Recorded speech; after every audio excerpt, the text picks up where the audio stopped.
right now, I have a small organization, and what we do is essentially to engage in number of things. We are involved in education, we are involved in partnership, we are involved in all kinds of things. And we worked with a school they call Madubike Polytechnic, and that's a school the former Minister of Health and Education built.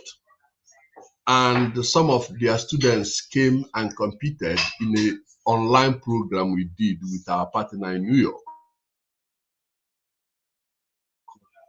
And that partnership led to someone who had developed in the area of web design, in the area of technological tools. And now we're working on how can we get coding with our partnership with University of, University of Chicago and Drexel University in Philadelphia. We have graduate students who are doing internship under our umbrella. So what we're doing now is to figure out how can we develop a mechanism through which these people who are graduating from their various schools can be able to train people over there on some of those things. And I believe that if you train people, that's the best resource you can give them. Unfortunately, we are having problem with internet connection and things like that. But if we, in form of working that way, you connect with people like Minister of Education, Commissioner of Education, you begin to do something. I had what I think Secretary of Education, no, Secretary of Treasury, U.S. Secretary of Treasury, I can't remember his name. He was saying that the reason why they don't want people to build everything and they buy from them is for national security. Well, I had the governor of Ghana, the president of Ghana, asking a question, saying that they don't want to be asking France president what they have to do. They want to be able to do it themselves. So we are at the age where during the 60s, when Africans had all these problems, we had all of them. So what I would say is to develop a tight corner. And thank you so much for what you do, Annie. Continue to get people collaborating, be able to inject these ideas. And as you inject these ideas, if you can form a cohort, ad hoc committee to be evaluating ideas, and the ones that you guys think that could maximize the effectiveness of what we do, you put it out. If you have to have a web page, put it out where people can go and see the ideas, and by so doing, you can ignite a lot of fires. And by the time you know it, we can begin to develop. I don't think other continents are better than Africa. Africa has everything, but unfortunately, our greed, our inability to work collaboratively, and sometimes siphoning from people who are progressive and want to do things. And above all, our so-called educated people who act like ignorant people when you do look at it very carefully. And we have to be open and call a spade a spade. That's the only way we can change the situation in that continent. Thank you very much, and bear with me if I offend anybody. And if you have any question, I'll be glad to answer it. Thank you, thank you for your great ideas. Dr. Yvonne, you got it as well. Excellent points. Excellent points. And Joseph, no offense. Zero offense. I mean, I'm not African, sorry, but grew up with a lot of African Americans. And I think we should learn how to make an A-B, like, A, B, but A-B, like the blood type. And it just, the collaboration really could be really beneficial. But I do stand by my little homemade craft ideas. Yeah, there's opportunities everywhere. I think that's the point that Dr. Joseph is making. Great. We need to learn to take advantage of them. And I liked where you started, Dr. Joseph. We need to learn the process of ideation and strategic thinking, strategic solutions. If we have ideas for solutions, let's write them down. Let's write them down and let's review them. Let's not just write them down and leave them. Let's write them down. Think about them and try to work out how can we implement this, and then let's begin. The things that we need to do will come to us in good time. But if all we think about is how to make money today, we'll never get there. Let's face it, right? And Dr. Joseph, I want to know before I let you go, how can we get involved? How can we learn more about the work you're doing that you mentioned? How can we get involved? Okay, let me say this. The person that went through that training is now the best underscored web designer we've ever had. And he does all these things online. He works from there and does our website. And if you can type systemicdiversity.org, that's his work. And through that process, we're able to get a couple of people. He now does their website, here. So he's really growing, and above all, he knows where he came from. And I think that's the way. And then the other thing I can say is that you know how this media issue works. Why I don't want to talk about LinkedIn group where we have people from all over the world is that when we do that, you may take people away from this particular discussion, because this is very important. Unless there's a way people know that this is more important than anything, because this is this is where the ideas are generated. This is where we can support one another in whatever field they are in. Now, if you come to systemic diversity, we have educational component, we have diversity component, we have people who do consulting on diversity. We have people from Australia, we have people from Africa. I hate to say Africa, but we have somebody from South Africa. We have someone we are vetting now from Nigeria.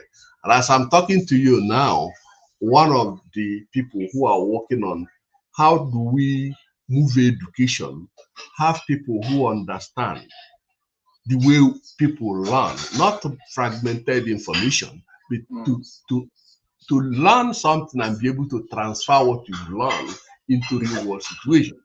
That person is the one. It has been calling while I was enticed. I've been enticed by this discussion that I told her to wait and keep calling. That's why I have to warn you that I may be leaving very shortly. But that's what I can say. If you look at what we are doing, it's like we work with MIT in terms of looking at how do you get the best students from a school like MIT, work with people in jail, correctional facilities. And it was overwhelming, because you see people in correctional facilities saying that they didn't know that knowledgeable. Because now they're able to debate and discuss with the so-called people from elite school. And that shows the power of engagement, connection, sharing. Sometimes it may not be so nice, but provided there's growth as a result of that engagement, I will encourage everyone to embrace it. So Annie, and thank you so much. You're a brilliant man, and you're progressively doing some wonderful things. And in fact, I'm so appreciative of you. I'm grateful. Thank you for everyone that is here, and unfortunately, I have to leave. I'm grateful you joined us today, So thank you so much. So Thank you, Joseph. I'll leave you with it. And I say that Dr. Yvonne says maybe create a pass-through link that can be strategically piggybacked on other relevant sites. What, for these events or for our idea? And these events do go to other platforms. Dr. Yvonne, I'm sure you know that already. It goes to I'm streaming right now to YouTube, to LinkedIn, to Facebook, so that we can piggyback to other events that people can watch replay.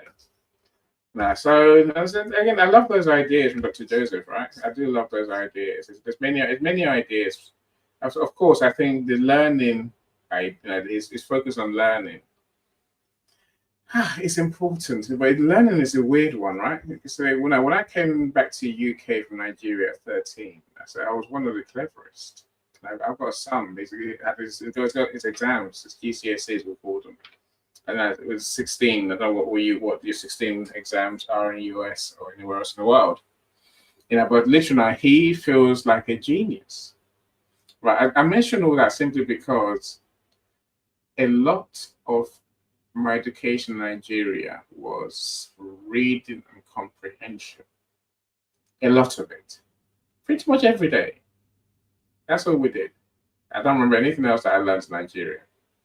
I'm saying no, that's the foundation for learning, right? When you learn a language really well, because then you can apply that language. Now I don't know where people are going to work in the different languages in Nigeria, for example. There's many of them. I think those who learn almost, it sounds like the basics. But the basics give us a foundation to learn the more advanced stuff, right? That's my point. So we do need to learn and find a way to teach our kids in a way that truly resonates. Dr. Roxana, my genius friend, how are you doing? Oh, I muted you, so my bad. No, you muted yourself, so please unmute. Okay. How are you, Annie? I'm good. Better I'm to see. doing well, yes. What's that background? That's an African background, African art background, right?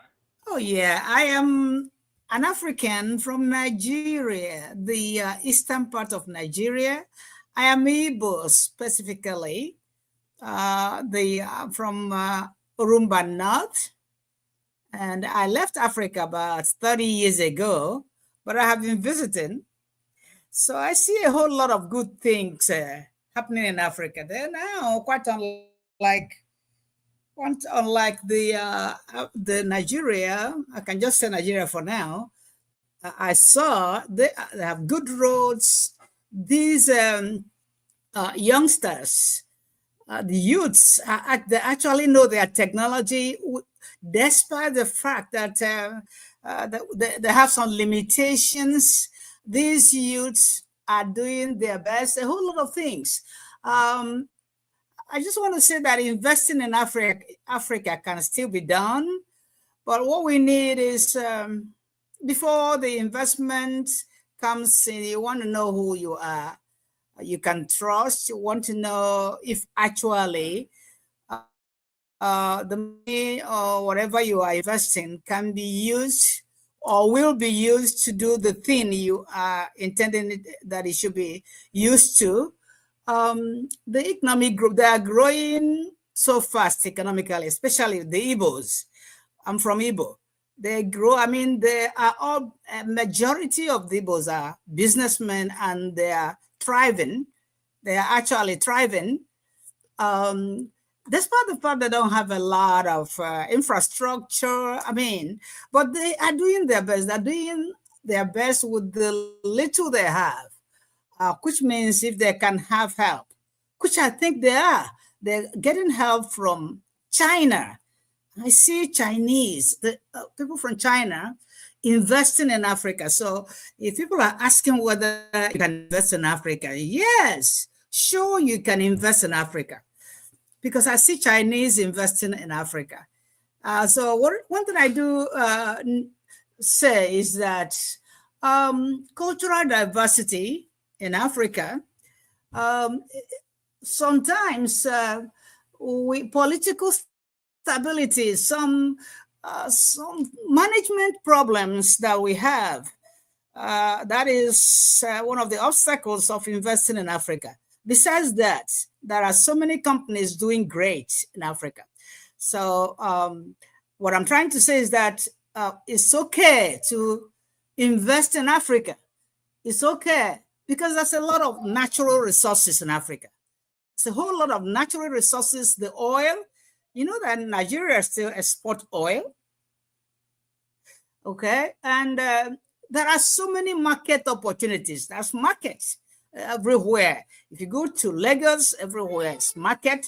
If you go to if you are thinking about investing on technology, you will do excellently well. If anybody has the money to invest in Africa, they will do excellently well. You can, somebody said, this is how I started my business. Okay. LinkedIn user, I don't even know the name, in Uganda. So what I'm trying to say is that people who are doing business in Africa are thriving. So we cannot just stay here and say that investing in Africa is, I think that if you have the guts, if you can afford to, please go ahead and invest in Africa, because Africa is thriving, despite the fact they don't have all the infrastructure. Yeah, okay, so they're doing great. Okay. I agree with you, Prof. I agree with you. I think the opportunity is definitely there. So Dr. Yvonne says, this is how I started my business co-op in Uganda. We start with one group of seed funding to each woman that succeed in her business. And then we'll reinvest in our group and then reach back and take another woman and sister and assist her, teach her, and so forth. And that's now you plant the seed, and now over time more and more people get to build a small business, and so we go. Great. Dr. Yvonne, we need to know how you're doing, what you're doing, right? Please. Okay, is that the name? LinkedIn user. Yeah, Dr. Yvonne, I think. And I say. Oh, yeah. Okay. Well, that's good. That's a good contribution. Appreciate that. I'll meet her tomorrow, so I can't wait to meet her properly. And get to know more about what she's doing. But no, I can connect you if you want. If you want to connect with Dr. Yvonne, I'm sure we'll do, right? Okay. Well, that would be good. Okay, I didn't see his name, but that would be good. So what I was trying. Go on, please finish. Go on, carry on. Sorry. Yeah, and I was saying that if we are talking about market opportunities, that's a whole lot of them everywhere. There is market opportunities everywhere in Africa. If we go to Onitsha, that's a whole lot of opportunities where you can sell whatever. If you have something to sell, all you have to do is maybe contact some of the people at the head. And if you have a good product, you will sell, you will be in business. They like a whole lot of technologies. So, I mean, if you have something on technology, if you sell cars or the car parts, you will do excellently well. The cultural diversity, I don't see it as a problem. I don't see cultural diversity as a problem because the Igbos actually go to Lagos. Lagos is Lagos part of Nigeria is Yoruba, owned by Yorubas. But you know what? Everybody mixed together. The Yorubas, the Hausas, the Igbos, they all live in Lagos, hustling and bustling. And they have business right there. They are millionaires. They are self-made millionaires. Then a lot of them didn't go to school. I'm talking about they are not graduates like that. They don't have that PhD, okay? But they are thriving. So what am I saying? I'm saying that investing in Africa will be great. By the way, some of us who are living here, if we can invest there, even though that we are afraid of mismanagement, if we have someone that is trusted, do you agree with me about mismanagement? Yeah, for sure. I am always petrified to put my money where I'm not sure. I know that is the fear. So Yeah, people are afraid of mismanagement because you don't know how the money, whatever you are investing, you don't know how it's going to be used. Sometimes, I'm sorry to say this, you don't even know who to trust. yeah, yeah. Sometimes you don't even trust your family, immediate family. You don't know who is going to use your money to do something else besides what you Yeah, yeah, no, yes. for sure. There's a couple of comments. Again, Dr. Yvonne says, presently we're working on substacks for semiconductor and 5G. Great. Excellent investment opportunity. You know, Excellent investment. You see, that's what I'm saying. you know, Anthony, thanks for joining us. Anthony says, thanks for sharing about Africans' opportunities. I'm excited to learn about the continent's potential. There's a lot to discover and explore in Africa. Look, I think Dr. Rosanna, we know that there's a lot that we can do, right? There's definitely a lot we can definitely do. I guess now, Yeah.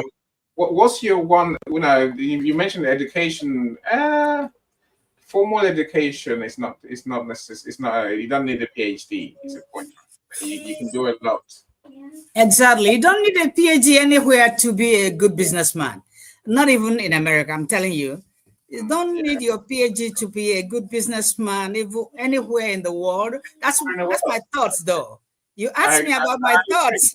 No. It's true. It's true. I think it's about coming up with creative ideas, creative solutions. Exactly. Your creativity, your business mindset. Yeah. What moves you? And then doing the work Your resilience. To make your idea become a reality. I know. We need to focus.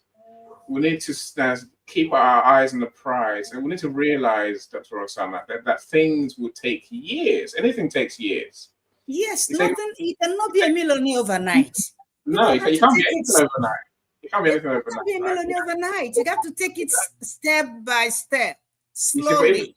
Even here in the UK, Dr. Rosanna, it's taken me 10 years to get this far in business. 10 years. Oh, yeah. And so for the first 8 of those 10 years, I didn't make more. I made money to pay my staff and pay for my business, to pay my bills, right? I hardly got paid. Hardly. I'm saying that prepare to struggle.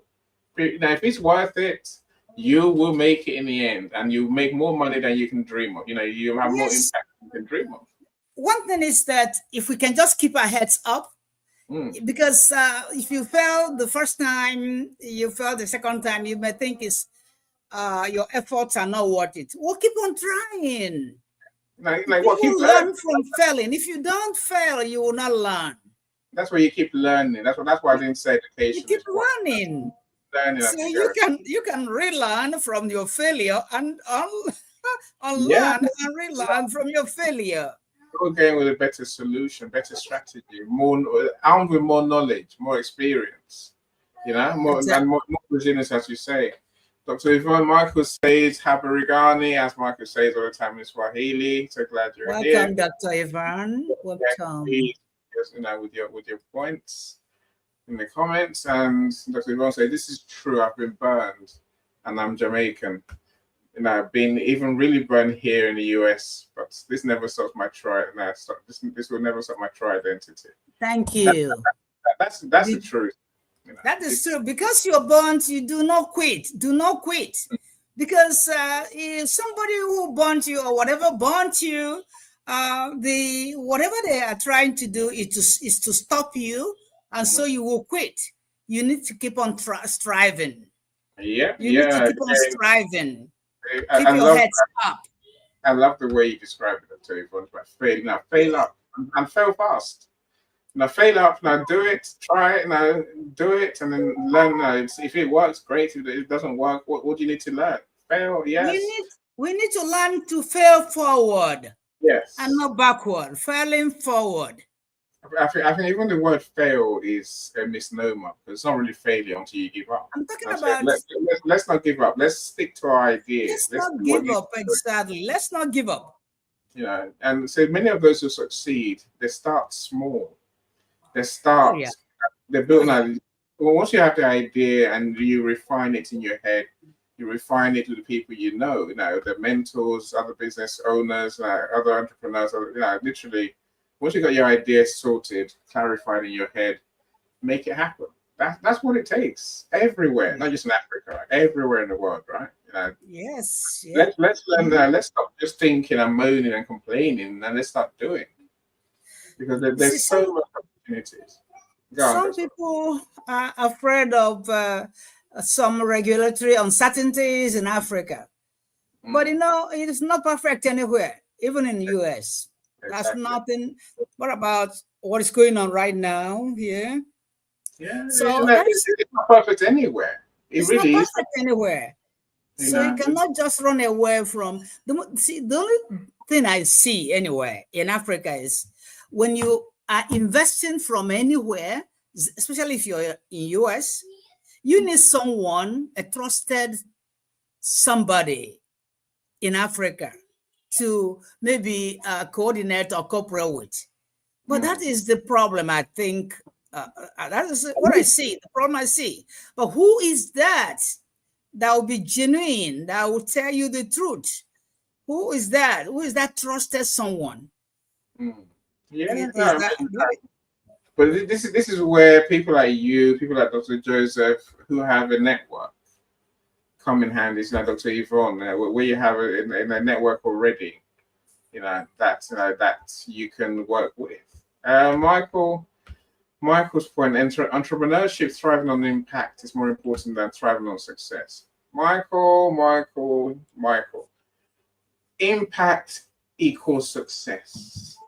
If you create something that has an impact, you'll be successful because they will pay you for that thing that has an impact, Michael.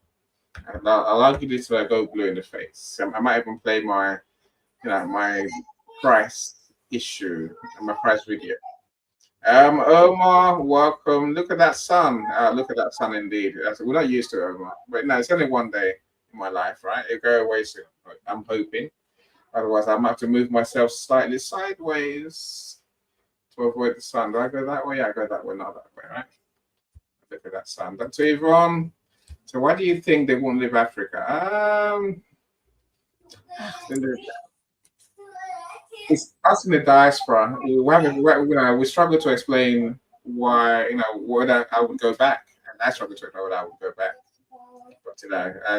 But those people can make it anywhere, right? They really can. Yeah. It's about doing what we're talking about today. Have the idea, make the idea happen. Make the solution happen. That's how you're gonna. That's a growth opportunity in itself, right? Let's learn. Let's not just keep running off trying to find foreign investors and waiting for our idea to breathe. Let's build our idea based on taking the first steps. See, I'm going to do a room, Dr. Roxana. I got a room plan. Maybe not here. I say no. Literally, say I want to talk about how do we move beyond the idea stage? How do we actually become implementers? Is that it's really? Can I, Annie? Can I say something about that? Of course. Mic is yours. Yes, the question is, how do we move from where we are to implementation, right? Is that that's the question? Yeah.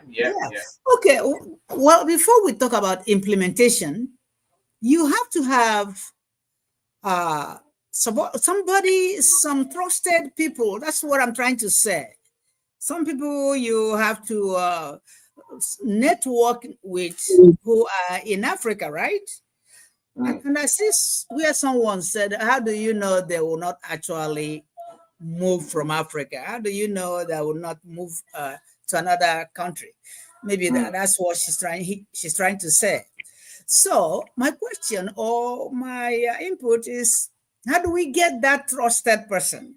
How do you know that this is the trusted person that you want to network with in Africa? Because I think there might be people who have the money to invest, but they are kind of scared of not having any trusted people to invest with, to work with. So that's my concern, though. Yeah, it's a genuine, it's a genuine concern that many people have. Like say, by working with the networks that exist, and I say what you're doing, what Dr. Nwoya Nyoye is doing, and what someone like Dr. is doing. So is doing in Africa. Dr. Yvonne is doing in Africa, especially. So that's how we have to tap into those existing networks. Otherwise, we have to create our own, right? We have to create our own systems, Dr. Roxanne. Mm-hmm. Yeah, we have to start somewhere, and we have to learn to just begin, not just chasing money, right? But we have to know how to build a business. We have to learn how to build a business properly. We have to learn how to create solutions that work. Now, I think above all is it's our personal character, it's our mindsets that we need to work on, right? We need to work on being clear, being passionate, being driven, and then having the resilience to carry on. It's going to take you years. It's going to take you money. It's going to take everything you've got. I'm not saying it's going to take money that you haven't got, because you can build wealth slowly but surely. Serve someone, they'll pay you. Serve more people, they'll pay you more. We have to start somewhere, my friends. Yeah, we have to start somewhere. But that's the truth. You can build trust. You can build trust as you go ahead, and so if you have maybe 1 million to invest, you can start from maybe 200,000 and keep on walking your way through. And by the way, you build trust. Yes, make sure as you go on, you want to know if actually the people you are working with will be true to the what you're planning. Are you working together? Yeah. And that's by starting small, and often we don't need outside money, as Michael explained earlier. We need intra-African investment, money amongst ourselves that stays that stays with us, right? Yes. Dr. Yvonne says, "Thank you for this, wonderful." Dr. Yvonne, please put the link to how I can contact you in the comments on the event page, especially. So I will connect you with Dr. Roxana after the event in the group chat on here, so you two can get talking, and who knows what's going to come of that, right? Michael, you've come back. Thank you so much. Michael, welcome back. Yes, and I said, we are about to go. So I want to give Professor and Michael I guess the final word today. I'm intrigued by what's the first step we need to take. What's the first step? Michael, what say you, my friend? What's our first step? First step is to have more conversations like this with more people involved, and I would recommend that you focus on a country at a time. That will open up, at least allow you to open up or invite individuals from those countries and communicate with them and determine what they're looking for and what they're not looking for, and what kind of opportunities are there and available, and how the diaspora can help in expanding the possibilities of intra-Africa economic development. Interesting. That's my idea right there. Here's one that I'll say to you. People bringing money, investors, as you call it. I guess the reality is that we have to, as a business, you have to earn the right for people to support you. The trust. You have to earn, people's money. You have to earn people's, the investment that people are going to give you. You can't just start tomorrow and say, I want the diaspora to support me. It's not going to happen because they will support everyone else, right? You have to earn the right for you to be that person that people support, financially or otherwise. I'm saying, right? I absolutely agree there. There's some people who are making efforts here on LinkedIn who are actually doing that. they're earning the support of the communities that they have developed around them. And I say this because you remember we take a look at some of those Ugandan, um, what do you call it, Ugandan people who are supporting children and so on, and they're actually talking about what they're doing and how they're doing it, etc., etc. I've sent you some of those clips, Annie, so that you can take a look at that.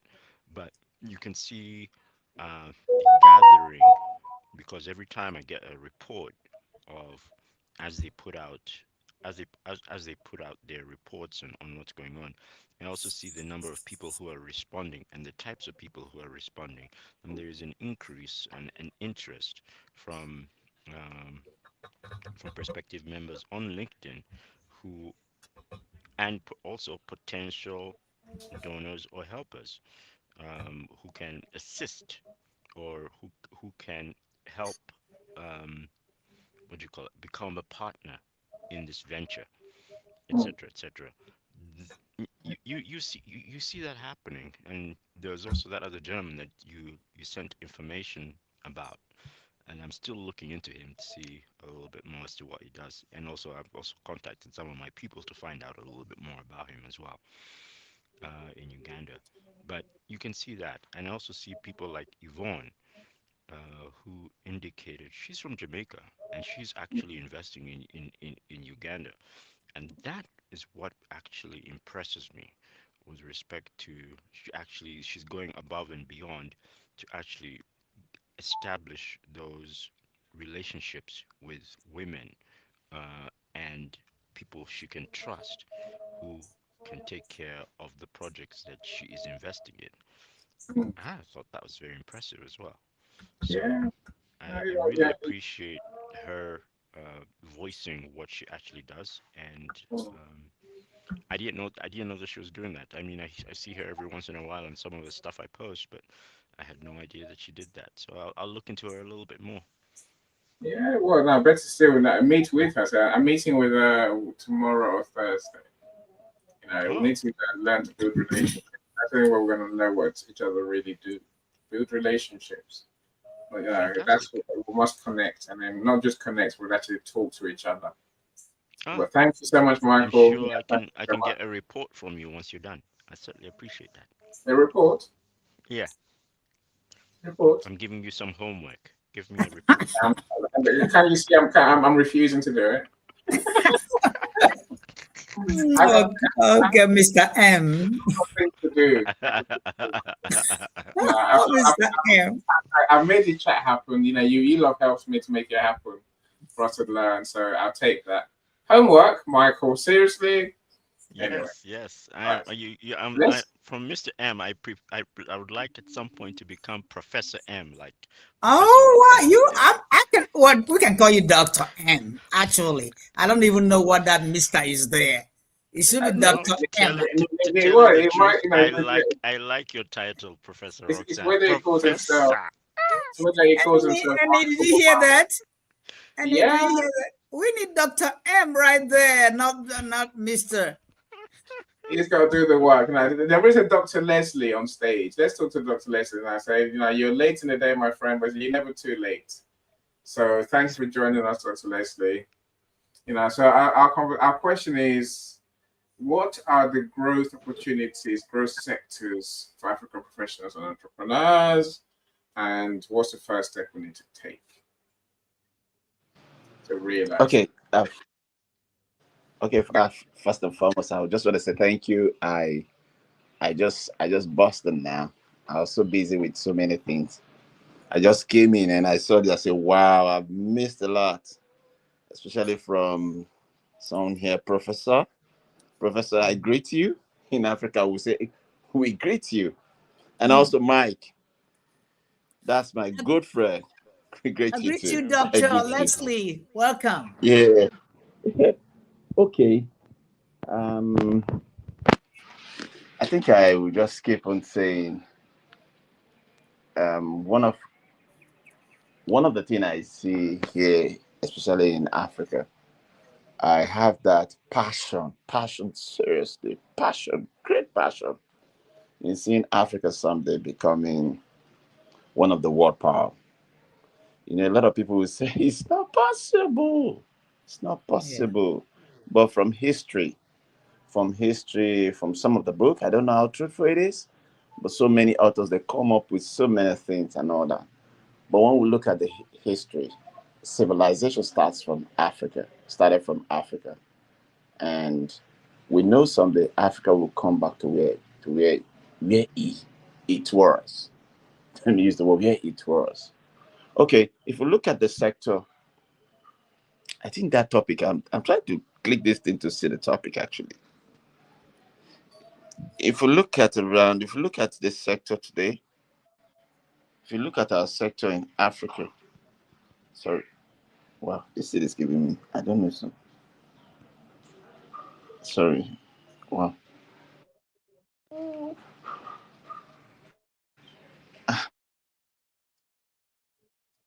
That's technology for you, right? Sometimes it disobeys.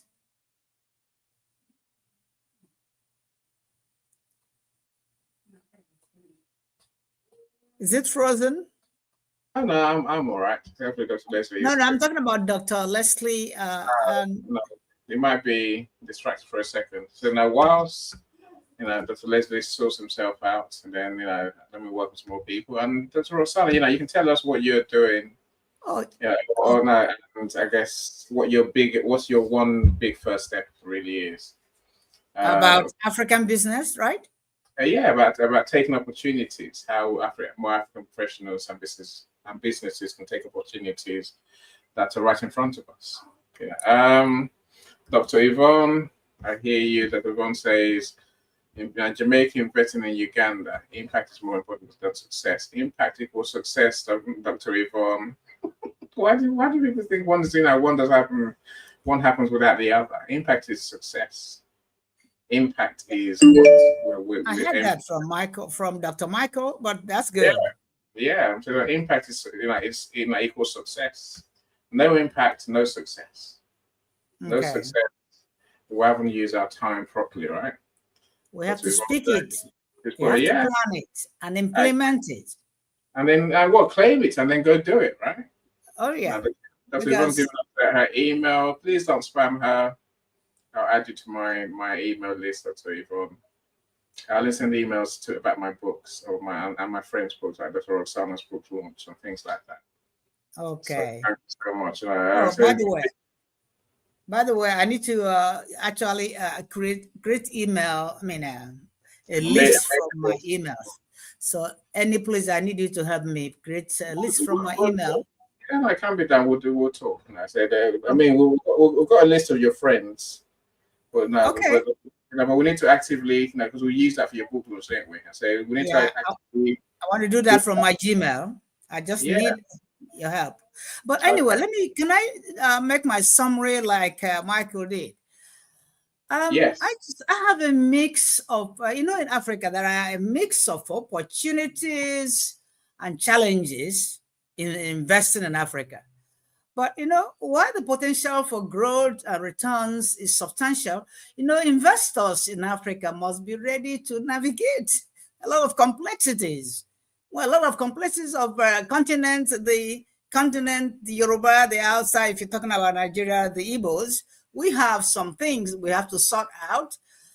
So investors must be ready to navigate those complexities.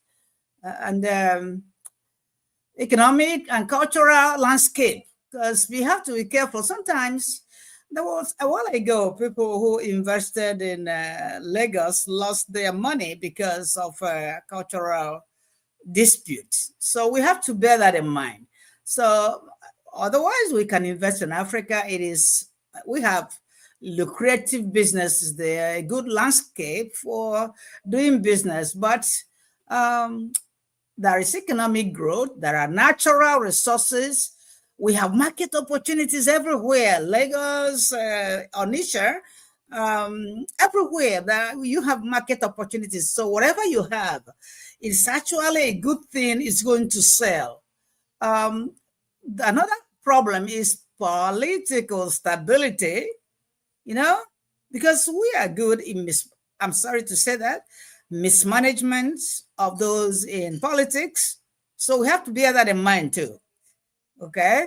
And well, there are innovations, especially in Nigeria. Some of these Nigerian youths, they know how to do all these technology. They can do go to YouTube and see how they are thriving. Oh, see, they're doing very well in YouTube. So what I'm trying to say is that you really have to know who you are doing business with, who are you networking with, before you can invest your money into that. We have the cultural diversity, we have political problems, but those are the investment risks I'm talking about. Otherwise, investing in Africa will be good to try. I already said that China is investing heavily in Africa, especially in Nigeria. So that's what I'm saying, the investment opportunities and risks. Now, somebody has to make sure they know how to navigate. I hope you understand what I'm saying.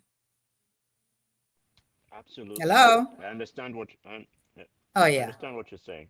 Okay, I yeah. do believe Because what we you have those said. risks. We have opportunities, but we have risks. See, You Dr. know, Osama, yeah. I think we can begin to help ourselves without investors. Okay. How? Without you knowing. You see, it's going to be you and somebody, right? Especially two people, right? So you in London, right? And Yeah. another person in maybe Uganda or Nigeria. I'm not involved. The Africans have to help themselves, is my point. You are involved, You are involved. I'm not involved. I'm not involved. You're involved. I'm not. You know You that you're an are African, involved, right? Dr. Annie, you are We're involved. meeting tomorrow, Dr. Yvonne. No, thank you. You can You laugh are at us. involved, you're an African. Epstein, welcome. Glad you joined us. So please, you might probably have to watch that join team replay to watch a replay to catch the whole conversation there. So amazing ideas shared. No, I'm not involved. No, so I think we need to help ourselves. We need to begin, rather than thinking what everyone thinks. When I say everyone, what many people think, we need to think more like Dr. Yvonne, right? We need to start somewhere and be serious about starting. We don't need an office. We don't need 10 cars. We don't need several buildings. No, we don't. Yeah. We need to learn to begin. Dr. Yvonne, I'll see you tomorrow. I can't wait. Thank you so much. Thank you so much. Thank you. I mean that sincerely. Look, so we need to bring our ideas to fruition without brainstorm. I need to wait. I need some money. You see, here's the reality. If we keep waiting till we're ready, till we have money to make our ideas happen, it will never happen. The reason why the opportunity that you're looking at exists, still stays. One second, the reason why the opportunity you're looking at is still there is because others are waiting for the right time. But you can make it happen now if you're serious. That's my point today. Let's learn to make things happen now. Because that day you're waiting for, when everything is right, it's not going to happen. That's by then it'll be too late anyway, because everyone will be there. Everyone will be in the same sector as you're trying to join, right? Start today, carve out a niche, and build. Your point, your solution of impact. Yeah, that's the point. When you've done that, investors will come. Like I said earlier, now my room about have you earned the right for investment for customers? Have you earned the right for success? No. Most people that can't say yes, they have. Too many they haven't earned the right. They have an idea. That's not worth funding. An idea is your problem, not mine. Make it happen. Show me it's working. Show me its impact. And then I might think, okay, I want to support you. Don't just come to me with an idea. That's not it. We need to take this opportunity to actually do things, make things, sell things, help people. Dr. Leslie, you've come back. How are you doing? Come on, let's wrap up, my friend. That's not worth funding. An idea is your problem, not mine. Show me its impact. You need to turn your YouTube, your I don't know, someone's got their YouTube on or their LinkedIn event. Okay, Dr. Leslie, I'm back to you now. Okay. Okay. So sorry about the network here. You know, it's Africa network. Okay. Yeah, but I'm glad that you turned the parrot off. But the fact is that in spite of all, we're still trying our best to do better in Africa too. That's what I know. And if we look at most of the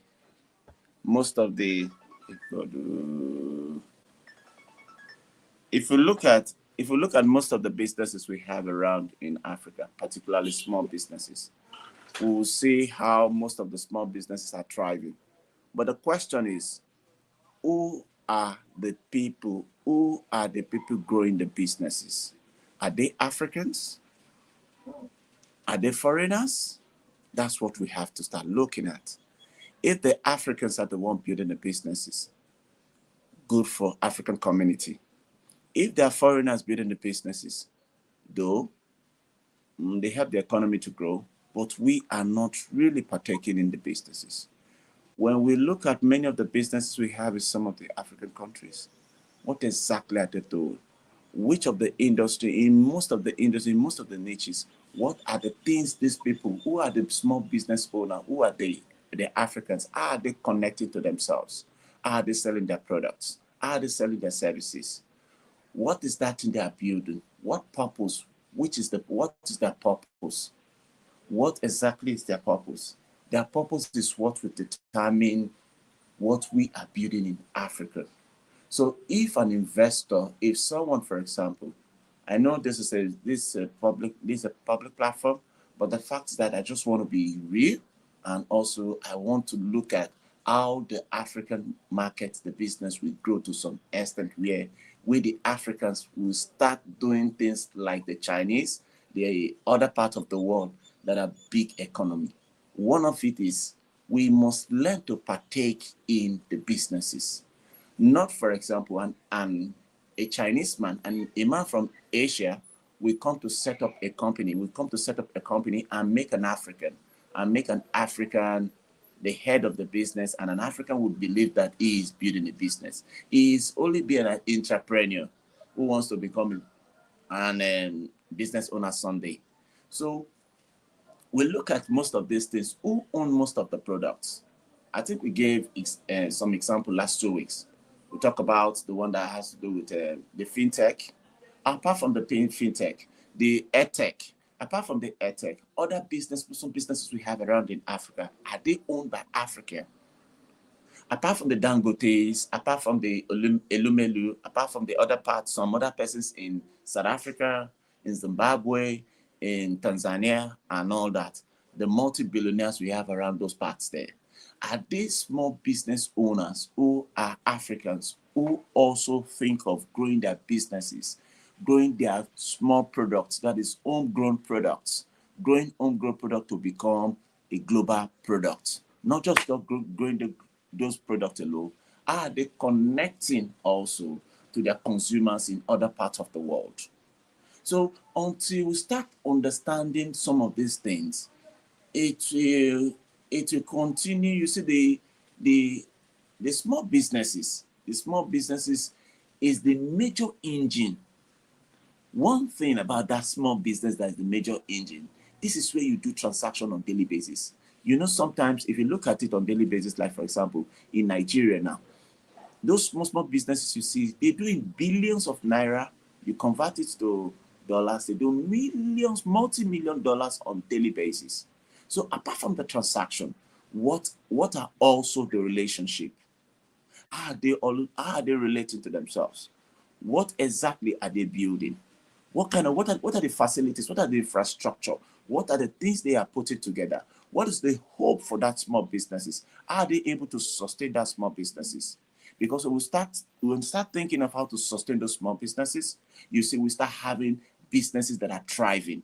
They transition from one small level to the mid-level. From the mid-level, they become a big corporation. But when you look at Africa today, most of the big corporations you see in Africa are owned by foreigners. Most of them are not owned by Africans. So when we start looking at that, we start looking at African businesses thriving, African business is growing. What are the potentials? Yes. If you tell me they are not just 100% potentials, we have over 200% potentials. If you look at a report from Business Insight, they look at Africa. They want to shift some of the technology you have in the Western world down to Africa. If they are shifting to Africa, what exactly are the things they want to do? Who are the people that want to own the business? Are they the Africans? If they got the potential, are they able to translate that potential to revenue machine? Are they able to do that? Those things are some of the things that are so important. So not until we start understanding growing your small business, on what basis? How do you translate? How do you grow the community? What kind of product are you growing? Are you growing local grown business, which is homegrown business, homegrown products or services? Are you growing them to become global brand? Not until you start having that kind of mentality and start seeing exactly where you are investing your fund, where you are putting your money. It will be a bit difficult. There's always the disconnect. There's always that disconnect. And some of us who are like Michael, for example, or like Professor Rosanna too, and also some of us who are into this understand that the system we're creating in Africa, subsistence, the one that we can use to feed our family. Small business we do in Africa, all I need to do is to feed my family, take care of my little family, take care of myself, put this together, then start growing. At least I should be able to take care of my family and all that. We need to go beyond that. We need to start creating local business communities. In the local business communities, we need to start learning to track performance in terms of how small businesses grow from one level to the next level.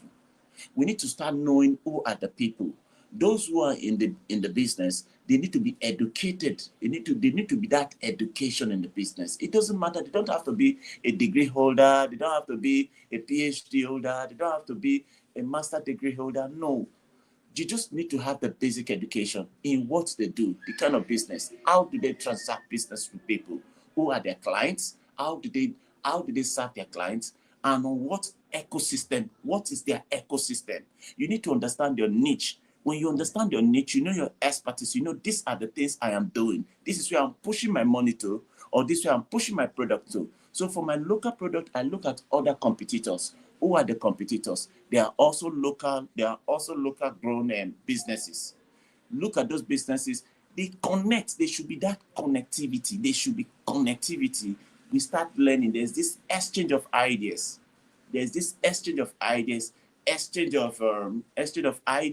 Exchange of so many things around that small community.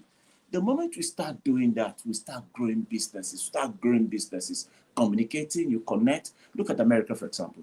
Most of the top businesses you see, Harvard took their time. Harvard and some of the Stanford and some of them, look at Silicon Valley, you see they take their time. Look at Peter Thiel, the PayPal guy. If all the money he made, he invested his fund in some of these small businesses. They take their time to discover talents, potentials, and they put their money, they invest their funds there just to see how they can start growing these young men, young women, young people come up with different ideas because you have gap. You have different group of people. You have the Gen Z, you have the baby boomer, you have the Gen X, you have these, you have the millennials and all that. They have their way of thinking. They have their way of purchasing products. They have their way of taking their decision. They have their way of interacting. So when we start doing that, start investing in the potentials and start growing up people that are to take over small businesses. Over time, you will see the local grown business, the local grown products will now become global brands. Like I said, which I want to conclude with. The businesses we are building in Africa, the conglomerates we are building in Africa, the multinationals we are building in Africa, are they owned by Africans? if they're not owned by Africans, do you think the African economy will thrive? Will thrive to the level where people will come with their passion, will come with their potentials to grow it? Or are they grown by foreigners who will only come there to invest and put their money? After getting their money, they return back all funds back to their country? So these are the most important thing. So not until we start understanding how the grassroots, which is the small businesses, work, how they connect, how they exchange ideas, how they do transaction, how they grow communities, and some of these things, it will be difficult for us, for African business to actually thrive. I just want to say thank you. Thank you very much. I appreciate. And also thank you, Mike. Thank you, Professor Rosanna.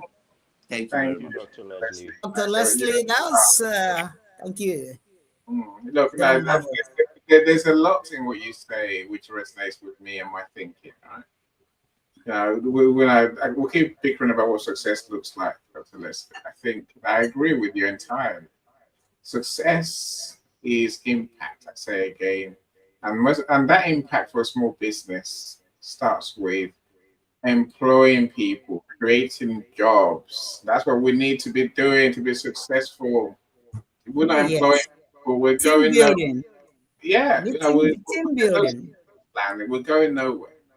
We have a hobby at best of times, or we have a job. If you're going to be an entrepreneur, wherever you are in the world, the answer is employ people. Build enough to create jobs. Small businesses create jobs, but that's how we grow too. And then when we create jobs, everything is better. Our communities are better. Our businesses are better. And everything even our solutions are better half the time. We need to learn to create jobs. That's where success lies. Dr. Leslie, I'm glad you brought that in right at the end. Dr. Roxana, what's in the comments? It's too long for my little brain to read. Right? Well, I said that one of them says that's abundant natural resources in Africa. Yeah, Africa is a rich, it's very rich in natural resources like oil, all these things we can give. But the problem is, I don't want to say problem. We need to start somewhere. We need to put heads together, brainstorm, know where to start. Some people are already starting and they're doing well. So you just have to brave it and pick up courage and start. We should not be afraid of failing, because not taking a risk is the worst risk. We have to take a risk, because if you don't take a risk now, you are involving yourself in the worst risk ever. Because you never know what's going to happen if you take a risk. I agree. I agree wholeheartedly. I also encourage collaboration. Collaboration is the good. Network. A risk as well. Networking. It's very important to collaborate, because you need to, like you said, network and expand. Network, collaborate. Yes. Brainstorm. How can we help each other? Exactly. Because even before employment comes, that's what you must have. People coming together, collaborating, and then at some point you'll be able to start employing people, because you're generating income from the collaboration. You can actually cement employment through collaboration. The biggest thing that we as Africans need to do before going global is focus on intra-African trade. That has to blow up to an extent such that we can manage, or we're able or capable of handling the rest of the world. Like I said, my policy or my motto is, I'm not interested in the world. I am interested in Africa first, and only after Africa is dealt with and is in a good shape, then I'll be interested in the world. But right now, I'm only interested in Africa. Period. I agree. So I agree. On what you need to do, focus on. Yeah, start small, start local. Start small, start local. There's a reason why we talk about African business talks here, because we have to start in Africa with our money, with our resources, with our efforts, with our genius. That's what we need to do. I agree with you. Yeah, exactly. Look, my friends, I must let you go. Thank you so much. Everyone Thank who's you, joined Annie. thank you. So I'm always in awe of all of you. Thank you so much for being here, for giving me your time and your genius as well. I will send in a comment to thank you all. Please do go to the comments page or the event page, go to the comment section and go through the comments and see if anyone resonates with you that you might want to connect with. I'm going to connect up with Dr. Roxana, with Dr. Yvonne. So that's my good deed for the day. Hopefully something comes of that, right? But thank you so much, everyone. So we're back here in 2 weeks' time. I've got some topics in mind, but I shall share those nearer the time. Of course, I've got many more rooms to go. So I think on Thursday we're talking about getting how to choose the right co-host, the right guest speaker for your events, your live streams. So do join us. I'm sure I'm going to invite you as well. I'm going to invite you all. So do come along and let's share some more. Thank you, my friends. Enjoy your evening. So I'm going to play outgoing music. Dr. Leslie, enjoy your.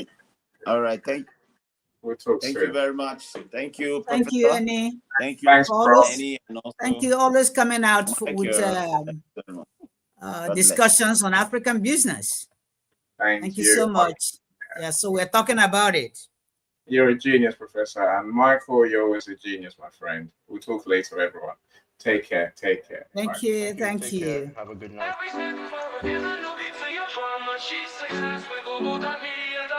Celebrate it with or without champagne or rum, but she's success with global.me.